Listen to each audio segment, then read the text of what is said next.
Hello everyone. आज microbiology का एक बैक्टीरियल स्ट्रक्चर बताने जा रहे हैं। बैक्टीरिया का सेल स्ट्रक्चर कैसा होता है, या फिर ये बोल सकते हैं कि प्रोकैरियोटिक सेल जो डिफरेंशिएट किए थे प्रोकैरियोटिक और यूकैरियोटिक में, तो प्रोकैरियोटिक सेल का पूरा स्ट्रक्चर कैसा होता है वो बता रहे हैं। तो सबसे पहले तो स्ट्रक्चर दिखा देते हैं कि कैसा स्ट्रक्चर इसका होता है। यहाँ देख रहे हैं कि सबसे ऊपर सबसे आउटर लेयर जो होता है ये कैप्सूल होता है, ये याद रखिएगा। उसके बाद होता है दूसरे नंबर पे ये सेल वॉल। सबसे पहले कैप्सूल, तीसरा जो लेयर होता है कैप्सूल वॉल के बाद वो प्लाज्मा मेम्ब्रेन होता है। और सेल वॉल और प्लाज्मा मेम्ब्रेन एक साथ जो है वो सेल इनवेलप इसको बोल सकते हैं। ठीक है। उसके बाद यहाँ पे क्या प्रेजेंट होता है, तो तीन हो गया। उसके बाद इसमें और देख सकते हैं ये तीन लेयर हो गया, तीनों एक के बाद एक प्रेजेंट होता है, वो याद रखिएगा। उसके अलावा इसमें जो फ्लूइड भरा होता है वो साइटोप्लाज्म हो गया, और बाकी जितने भी ऑर्गेनेल्स इसमें नजर आ रहे हैं वो सारे इस साइटोप्लाज्म में ही प्रेजेंट होता है। जैसे क्या क्या प्रेजेंट होता है, राइबोसोम इसमें होता है जो प्रोटीन का सिंथेसिस करता है। डीएनए होता है जो कि कैरेक्टर कैरी करेगा। इसमें प्लाज्मिड होता है, एक्स्ट्रा डीएनए जो सर्कुलर डीएनए होता है वो उसको कहते हैं प्लाज्मिड। इसके अलावा इस पे तो ये थ्रेड लाइक स्ट्रक्चर होता है, एक लंबा ये थ्रेड लाइक स्ट्रक्चर जिसको फ्लैजिलम कहते हैं, जो मूवमेंट में इसको मदद कराता है। और छोटा छोटा जो हेयर लाइक स्ट्रक्चर होता है उसको पाइलस, या इसी का पुलरल जो होता है वो पिली होता है, सिंगुलर इसका पाइलस बोलते हैं। तो पिली जो है ये प्रेजेंट होता है। पिली का काम मूवमेंट का नहीं होता है, कंजुगेशन का होता है। ये बता देंगे आगे। तो ये स्ट्रक्चर है एक बैक्टीरिया के सेल का, एक प्रोकैरियोटिक सेल का। अब इसके बारे में एक एक करके बताने जा रहे हैं सारे स्ट्रक्चर के बारे में। सबसे पहले आप यहाँ पे देख सकते हैं कि आउटर लेयर और इन्वेलप की बात कर रहे हैं। तो यहाँ पे जो आउटर लेयर इन्वेलप होता है ये सेल इन्वेलप। सेल इन्वेलप जो देख रहे हैं, सेल इन्वेलप में दो चीज़ें रहेंगी, दो कंपोनेंट रहेंगे। एक तो सेल वॉल होगा और उसके नीचे सेल मेम्ब्रेन होगा, और सेल मेम्ब्रेन को ही हम प्लाज्मा मेम्ब्रेन कहते हैं। तो सबसे पहले यहाँ सेल वॉल के बारे में बता रहे हैं कि सेल वॉल क्या है। तो सेल वॉल जो होता है सेल में वो एक रिजिड स्ट्रक्चर होता है, अभी फिगर में दिखाए थे याद होगा, ये रहा सेल वॉल। और सेल वॉल के बाद प्लाज्मा मेम्ब्रेन, और दोनों एक साथ सेल इनवेलप, ये याद रखना है। तो सबसे पहले इसमें सेल वॉल बता रहे हैं। तो सेल वॉल जो होता है, पहला पॉइंट देखिए, रिजिड होता है, टफ होता है, और यही जो है सेल को शेप देता है। और इसका मेन काम क्या होता है कि सेल को बचाता है ब्रस्ट होने से। अगर बहुत ज़्यादा अपटेक कर लिया है वाटर का तो एक्सपैंड होकर के ब्रस्ट ना कर जाए, इस चीज़ से भी बचाता है सेल वॉल। इसके अलावा cell wall constitute a significant portion of dry weight of the cell, मतलब पूरे सेल का जो वेट होता है ना, तो उसका ज़्यादा वेट कैरी कौन करता है, सेल वॉल ही करता है। और इसके अलावा बैक्टीरिया के ग्रोथ में और सेल के डिवीज़न में भी हेल्प करता है सेल वॉल। उसके बाद केमिकल कंपोजिशन अगर देखें तो सेल वॉल जो है बना होता है पेप्टिडोग्लाइकैन का। और पेप्टिडोग्लाइकैन के अलावा इसमें पॉलीअल्कोहल जिसको टेकोइक एसिड कहते हैं, टेकोइक एसिड भी प्रेजेंट होता है। पेप्टिडोग्लाइकैन और टेकोइक एसिड प्रेजेंट होता है। और अगर ये टेकोइक एसिड किसके साथ लिंक होगा, लिपिड के साथ लिंक होगा, तब इस टेकोइक एसिड को लाइपोटेकोइक एसिड भी कहा जाता है। और ये जो पेप्टिडोग्लाइकैन जो प्रेजेंट होता है इसके सेल वॉल पे, ये याद रखना है, पेप्टिडोग्लाइकैन और टेकोइक एसिड कहाँ प्रेजेंट है, सेल वॉल पे, बैक्टीरिया के सेल वॉल, प्रोकैरियोटिक सेल के सेल वॉल पे। तो ये पेप्टिडोग्लाइकैन ही एक्चुअली गिव रिजिडिटी देता है।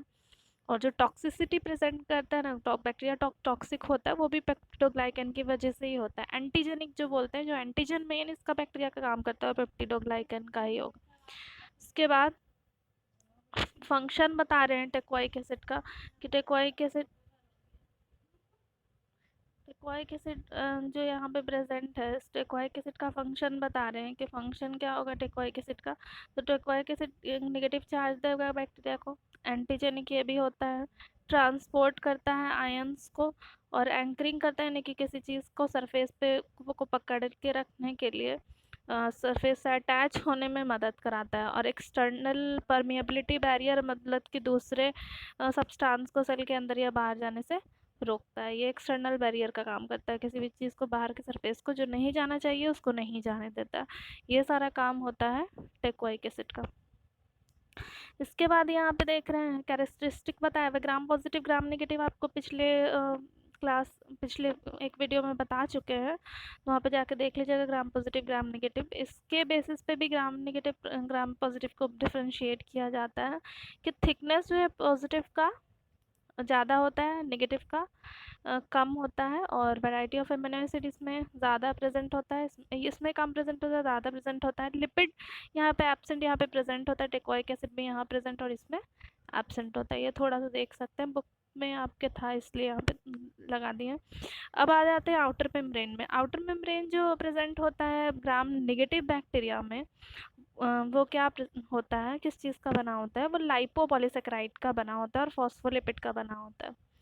मतलब कि आपको ये भी याद रखना है कि सेल वॉल जो है, bacteria cell wall prokaryotic cell में, वो ग्राम नेगेटिव और ग्राम पॉजिटिव का अलग अलग होता है। तो वहाँ पे अभी हम पढ़ें कि पेप्टिडोग्लाइकन और टेकोइक एसिड प्रेजेंट होता है, और यहाँ याद रखना है कि लाइपोपॉलीसेकेराइड और फॉस्फोलिपिड इसके सेल वॉल पे प्रेजेंट होता है, ग्राम नेगेटिव बैक्टीरिया के सेल वॉल पे। और पेप्टिडोग्लाइकन जो था ग्राम पॉजिटिव में, उसमें भी होता है नेगेटिव में, लेकिन बहुत ही कम होता है और उसमें ज़्यादा होता है। और पॉजिटिव में, ग्राम पॉजिटिव में लाइपोपॉलीसेकेराइड होता ही नहीं है, सिर्फ नेगेटिव में, ग्राम नेगेटिव बैक्टीरिया में लाइपोपॉलीसेकेराइड होता है।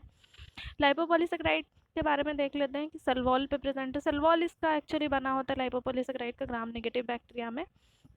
टॉक्सिसिटी एंटीजेनिक जो होता है, टॉक्सिसिटी से प्रोड्यूस करता है, एंटीजेनिक होता है, ये लाइपोपॉलीसेकेराइड ही होता है इसका। और bacterium is referred to protoplast when it is without cell wall. अगर जो है बता रहे हैं कि अगर bacterium referred as a protoplast, protoplast कहेंगे बैक्टीरियम को, अगर वहाँ पे सेल वॉल नहीं प्रेजेंट हो तो। और सेल वॉल में भी लॉस्ट, सेल वॉल कैसे लॉस्ट होता है, तो लाइसोजाइम एक्शन की वजह से। मतलब जैसे हम लोग की बॉडी में अगर इंटर किया तो हम लोग की बॉडी में लाइसोजाइम एंजाइम सिक्रीट होता है, तो लाइसोजाइम एंजाइम जाकर के बैक्टीरिया का सेल वॉल को क्या कर देता है, ख़त्म कर देता है, डिस्ट्रॉय कर देता है। और ये पेप्टिडोग्लाइकन को भी डिस्ट्रॉय कर देता है लाइसोजाइम। और इसके अलावा ये पढ़ सकते हैं this cell is easily lysed. Cell जो है, अगर सेल वॉल इसका लाइज्ड हो गया, सेल वॉल इसका ब्रेक डाउन हो गया, तो आसानी से पूरा सेल भी आसानी से लाइज्ड हो जाएगा, ब्रेक डाउन कर जाएगा। अनेबल टू रिप्रोड्यूस, एक्टिव भी नहीं रहेगा, ना ही रिप्रोड्यूस कर पाएगा। अगर एक बार उसका सेल वॉल ब्रेक डाउन कर गया तो पूरा बैक्टीरिया धीरे धीरे वो डिस्ट्रॉय हो जाएगा। Bacterium with damage cell wall, damage अगर हो गया है बैक्टीरिया का सेल वॉल, तो क्या बोल रहे हैं उसको, तब क्या कहा जाता है, स्फेरोप्लास्ट कहते हैं। जब बैक्टीरिया का सेल वॉल डैमेज हो चुका तब वो सेल स्फेरोप्लास्ट कहलाता है। It is caused by the action of toxic chemical. और कोई एंटीबायोटिक अगर हम लेते हैं तो हम लोग की बॉडी में जब इंटर कर गया है बैक्टीरिया, तभी ये सब बात हो रही है कि उसका सेल वॉल डैमेज हो जाता है। एंटीबायोटिक अगर ले रहे हैं, हम लोग की बॉडी का एंटीबॉडीज जो है वो डैमेज कर देता है, या फिर कोई भी एंजाइम सिक्रीट हो रहा है वो डैमेज कर देता है। ठीक है, ये हो गई बात लाइपोपॉलीसेकेराइड के बारे में। इसके बाद आ जाते हैं साइटोप्लाज्मिक मेम्ब्रेन और सेल मेम्ब्रेन। अब साइटोप्लाज्म मतलब पहले सेल वॉल था, सेल वॉल के बाद दूसरा जो मेम्ब्रेन था वो साइटोप्लाज्मिक मेम्ब्रेन उसको कह सकते हैं, या फिर उसी को सेल मेम्ब्रेन भी कह सकते हैं, या फिर उसी को प्लाज्मा मेम्ब्रेन भी कह सकते हैं। ठीक है, तो यहाँ पे साइटोप्लाज्मिक मेम्ब्रेन के बारे में बता रहे हैं कि just beneath the cell wall, just cell wall के बाद कौन सा लेयर प्रेजेंट होता है, साइटोप्लाज्मिक मेम्ब्रेन या सेल मेम्ब्रेन या प्लाज्मा मेम्ब्रेन, उसको जो भी कहिए। ये ग्राम पॉजिटिव ग्राम नेगेटिव दोनों प्रोकैरियोटिक सेल में ही प्रेजेंट होता है, दोनों टाइप के बैक्टीरिया में प्रेजेंट होता है। और ये एक थिन लेयर होता है, एक लाइनिंग होता है सेल वॉल के बाद, जो साइटोप्लाज्म, जो सेल के अंदर जो फ्लूइड भरा हुआ रहता है उसको बाहर के सरफेस से या सेल वॉल से सेपरेट करके रखता है ये मेम्ब्रेन। और ये सेमी परमेबल मेम्ब्रेन भी इसको कहते हैं, सेमी परमेबल मेम्ब्रेन की तरह भी काम करता है। सेलेक्टिव परमेबल मेम्ब्रेन भी बोल सकते हैं कि सेलेक्टेड चीज़ों को ही कुछ ही चीज़ों को ये आउटसाइड और इनसाइड जाने देता है, इसीलिए इसको सेमी परमेबल मेम्ब्रेन या सेलेक्टिव परमेबल मेम्ब्रेन भी बोल सकते हैं। मेटाबोलाइट्स को टू एंड फ्रो यानी कि सेल के अंदर और बाहर जाने देता है। अच्छा, प्रोटोप्लाज्म अगर कभी सुनने को मिलेगी प्रोटोप्लाज्म क्या होता है, तो प्रोटोप्लाज्म याद रखिएगा कि कलरलेस मटेरियल होता है जो कंप्राइज करता है living part of the cell, मतलब पूरे सेल का जो लिविंग पार्ट होगा इंक्लूडिंग साइटोप्लाज्म, न्यूक्लियस और बाकी सारा ऑर्गेनल, सारा जितना भी पार्ट लिविंग सेल लिविंग होगा सेल का, वो सारा एक साथ क्या कहलाता है, प्रोटोप्लाज्म कहलाता है।